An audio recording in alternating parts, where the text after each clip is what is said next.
오른쪽에 보이는 전기기관차는 미카 3형 전기기관차 161호입니다. 우리 철도인들은 우리나라에서 가장 마지막까지 운행된 전기기관차가 지금 풍기에 있는 SU형 전기기관차로 알고 계실 겁니다. 그 말씀도 맞습니다. 그 전기기관차는 중국에서 도입되어 2000년대 초반에 운행됐던 관광열차 전용 전기기관차였습니다. 그런데 지금 여기 보이는 미카 3형 전기기관차 161호는 1940년대 일본에서 제작되어 1980년대 동해남부선 관광열차로 운행됐던 우리나라에서 광복 이전부터 운행됐던 전기기관차 중에서 가장 늦게까지 운행된 전기기관차입니다. 이 전기기관차는 석탄을 떼는 전기기관차는 아니고요. 벙커CU를 이용해서 운행됐던 열차입니다. 이 열차는 주로 화물열차를 많이 견인하는 데 사용된 미카형 전기기관차인데요. 미카형 전기기관차는 바퀴 배열이 282 방식이어서 전륜 2개, 동륜 8개, 후륜 2개로 구성되어 있습니다. 동륜이 많다 보니 속도는 빠르지 않지만 힘이 센 전기기관차입니다. 오른쪽에 보이는 차량은 디젤 동차입니다. 이 차량은 1963년 일본의 니가타라고 하는 회사에서 제작되어 도입되었습니다. 디젤 동차의 특징은 일량만으로 자체 운행이 가능하다는 것입니다. 그 이유는 자체적으로 엔진을 갖고 있고 운전실이 양쪽에 설치되어 있습니다. 또한 여객 승용 시설이 있어서 혼자만으로도 운행이 가능하고 다른 객차를 연결해서 4량, 5량, 8량까지도 편성돼서 운행되었습니다. 이 차량이 처음 도입되었을 때에는 주로 경인선에 투입되어 운행되었고요. 그 이후에는 경의선, 경원선 이런 구간에서 주로 보통열차, 즉 완행열차로 이용되었습니다. 물론 맨 나중에는 비둘기호로 불렸습니다. 왼쪽에 보이는 차량은 디젤 전기 기관차인데요. 3102호라고 해서 1966년 미국 알코라고 하는 회사에서 제작된 차량입니다. 흔히 우리는 디젤 기관차라고 많이 부르는데요.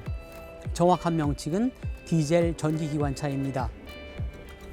디젤 기관차와 디젤 전기 기관차의 차이는 디젤 기관차는 단순히 디젤 엔진의 힘으로 동력을 구동하는 차량이지만 디젤 전기 기관차는 디젤 엔진으로 발전을 해서 그 전기로 전동기를 돌려 구동하는 방식입니다. 이 기관차는 디젤 전기 기관차는 비교적 소형에 속하는데요. 그래도 처음 들어왔을 때에는 급행 열차를 운행했답니다. 뒤에 보이는 1001호 전동차는 1974년 8월 15일 수도권 전철 개통 때 일본에서 도입된 차량입니다.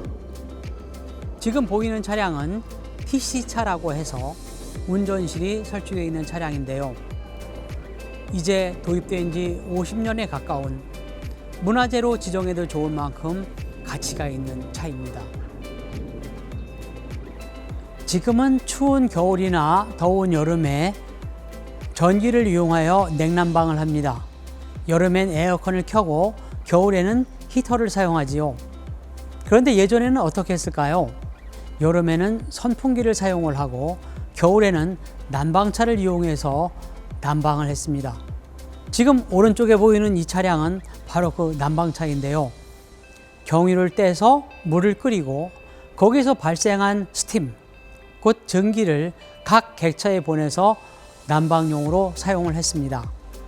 그리고 왼쪽에 보이는 이 차량은 협괴 객차입니다. 지난 4월 7일 날 국가등록문화재로 지정이 됐는데요. 이 차량은 수인선과 수려선, 곧 협괴 구간에서 사용되던 객차입니다. 통근하는 직장인이나 통학하는 학생, 또 생선이나 새우젓 장사를 하는 분들께 굉장히 애용되던 서민들께 사랑받던 차량이었습니다. 앞에 보이는 차량은 통일호 객차입니다. 사실 2004년 통일호가 없어질 때 특급 열차로서의 통일호인데요. 실제적으로 저 객차는 그 이전에 60년대부터 제작되어서 70년대, 80년대를 거쳐서 90년대까지 사용되었던, 그 당시에는 특급 혹은 급행이라는 이름으로 불렸던 차량입니다. 여기 오른쪽에 보이는 차량은 비둘기호 객차입니다. 비둘기호란 이름은 사실 1984년 이후부터 완행열차에 붙었던 이름입니다. 그전에는 보통열차라고 했었고요. 그 이전에는 그저 완행열차라고 많이 이야기를 했습니다. 이 열차가 만들어진 것은 1960년대 중반 정도인데요. 처음에 만들어졌을 때는 완행열차가 아닌 보급열차, 그러니까 급행과 완행 중간에 있는 계급이었죠. 보급열차에 이용되다가 1967년도부터 완행열차에 이용된 것으로 되어 있습니다. 이것은 국내에서 생산된 객차인데요. 안에를 보시면 의자가 고정되어 있어서 마주 앉은 사람과 어쩔 수 없이 마주보고 가게 되어 있어. 그리고 재터리가 설치되어 있어서 차내에서 흡연이 가능하던 시대를 돌아볼 수 있게 해줍니다. 물론 냉난방이 따로 만들어져 있지 않아서 냉방은 선풍기를 활용하고, 난방의 경우에는 난방체에서 나오는 스팀으로 겨울에를 지냈습니다. 왼쪽에 보이는 이 장비는 빔잭이라고 하는 철도 차량 정비단에서 사용하던 장비입니다. 이 장비는 차체와 대차를 분리하는 용도로 사용이 되는데요. 여기에 보시면 고정축과 이동축이 있어서 차량을 높이 들고 한쪽으로 이동할 수 있는 구조로 되어 있습니다. 저 앞에 보이는 노란색 장비는 1974년 스위스에서 만들어진 멀티플 타이 템퍼입니다. 멀티플 타이 템퍼는 자갈을 다질 뿐만 아니라 선로, 레일 자체도 교정할 수 있는 장비죠. 휘어지거나 아니면 처지거나 아니면 비틀어진 레일을 바로잡아주고 또 자갈을 잘 다질 수 있는 장비입니다. 오른쪽에 보이는 이 기계는 1937년에 제작된 슬로터라고 하는 공작 기계입니다.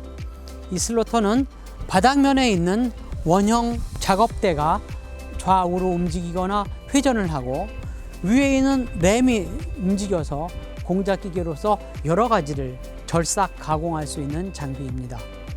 저 앞에 보이는 차량은 협궤 무게화차입니다.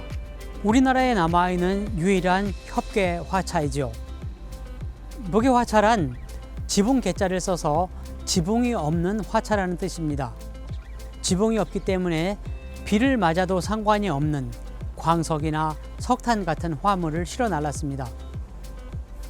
뒤에 있는 화차는 협궤 유괴화차입니다. 역시 두 대가 전부 다 국가등록문화재로 지정되어 있습니다. 지붕에 있는 화차에는 비를 맞으면 안 되는 곡식이라든지 비료라든지 혹은 시멘트 혹은 소나 말도 유괴화차에 실어서 날랐습니다. 둘 다 1955년도에 제작된 미국제 수입품입니다. 이 전기기관차는 파시5용 전기기관차 23호입니다. 1942년 제작돼 1950년대에 석탄에서 벙커시유를 연료로 사용하도록 개조되었습니다. 파시라고 하는 것은 퍼시픽의 약자입니다. 이름 그대로 태평양처럼 커다란 전기기관차죠.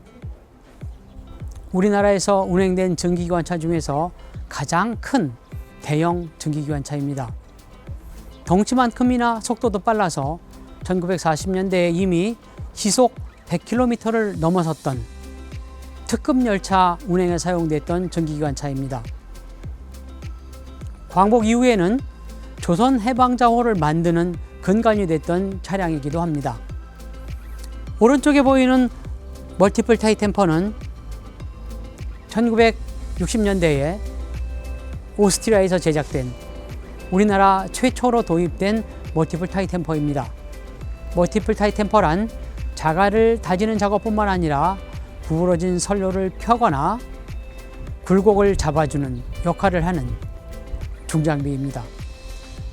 또한 여기 보이는 기중기는 우리나라에 남아있는 유일한 전기식 기중기입니다. 1927년 미국에서 제작돼 도입이 되는데요. 기중기의 가장 큰 역할이라고 한다면 사고가 났을 때 궤도를 벗어난 차량을 다시 궤도 위에 올려놓는 역할이겠죠. 요즘에는 사고 보고뿐만 아니라 선로를 새로 부설하는 공사 때에도 일부 사용하고 있습니다. 이 차량은 협계 객차입니다. 1969년에 제작된 국산 차량입니다. 수인선과 수료선에서 사용됐습니다. 바로 뒤에 연결되어 있는 차량은 협계 동차입니다. 지난 4월 7일 국가등록문화재로 지정됐습니다. 객차와 동차가 다른 것은 객차는 그야말로 손님을 태울 수만 있게 되어 있는 차량이고요. 동차의 경우에는 손님을 태울 뿐만 아니라 동력도 가까이 있어서 혼자서도 운행이 가능합니다. 혼자서 운행이 가능할 뿐만 아니라 객차를 연결해서 동력차 역할도 하게 되지요. 우리나라에 남아있는 유일한 협계 디젤 동차로서 국가등록문화재로 지정이 되었습니다. 맨 오른쪽에 남아있는 차량은 혁이 11형 전기기관차 13호입니다. 혁이란 협계 전기기관차를 일컫는 말입니다. 전기기관차는 협계구간에서 주로 화물열차 견인에 사용되었습니다. 여객열차의 경우에는 디젤 동차를 이용하여 객차를 견인하도록 하는 역할을 했기 때문에 기관차의 역할은 주로 화차를 견인해서 화물열차 운행에 사용되었습니다. 저 기관차 역시 석탄을 떼지 않고 오일 버너라고 해서 기름을 떼는 열차로 개량된 차량입니다.